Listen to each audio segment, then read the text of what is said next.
2024 சட்டமன்ற தேர்தலை அனைத்து இந்திய அண்ணா திராவிட முன்னேற்ற கழகத்தின் தலைமையிலான தேசிய ஜனநாயக கூட்டணி கட்சிகளின் சார்பில் பாட்டாளி மக்கள் கட்சியின் வேட்பாளராக இந்த பெரம்பூர் சட்டமன்ற தொகுதியில் உங்களிடையே வாக்குகள் கேட்டு அல்ல, பணிபுரிய ஒரு வாய்ப்பு கேட்டு இங்கு வந்திருக்கின்றேன்.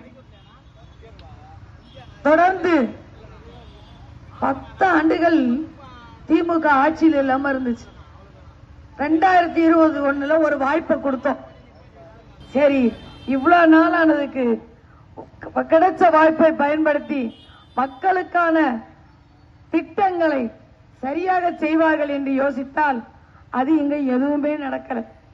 மத்திய அரசு கொண்டு வந்த திட்டங்களின் மேல் ஸ்டிக்கர் ஒட்டுதல், ஏற்கனவே எடப்பாடியார் ஆட்சியில் உருவாக்கப்பட்ட திட்டங்களில் திரும்பி தான் முடிச்சதா சொல்லுதல், இப்படியாகத்தான் தொடர்ந்து போய்கொண்டிருக்குது.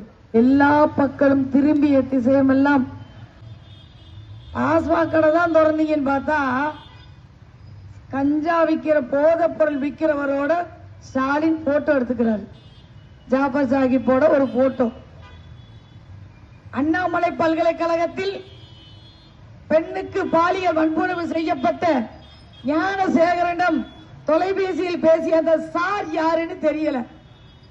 சென்னையில யார் அந்த சாருன்னு கேட்டு சென்னை முழுக்க போஸ்டர் ஒட்டி இந்த பிரச்சனையை மூடு விழா நடத்தி விடலாம் என்று கனவு கண்ட திமுகவை திறந்து வைக்க எல்லாரையும் கேள்வி கேட்க வைத்த பாட்டாளி மக்கள் கட்சி.